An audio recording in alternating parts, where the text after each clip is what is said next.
Доброго дня. Звернення з нагоди Христового Воскресіння.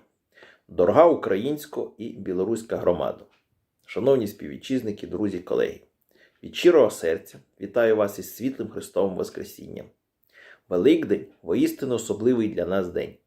Незгасиме світло Христової науки і віри понад 1000 років освітлює українському і білоруському народам дорогу правди, добра і любові. Воно зміцнює нас духовно, збагачує інтелектуально, наповнює наші серця гордістю за власні країни.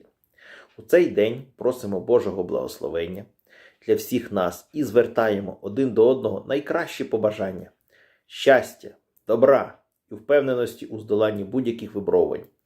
З великою шаною бажаю вам, дорогі співвітчизники, радості, злагоди і достатку. Нехай Господь Бог допомагає нам усім. Веселих вам великодних свят, смачної Пасхи і ковбаски. Христос Воскрес, воістину Воскрес! З вами був Юрій Костенко, спеціально для каналу Менавіта Онлайн.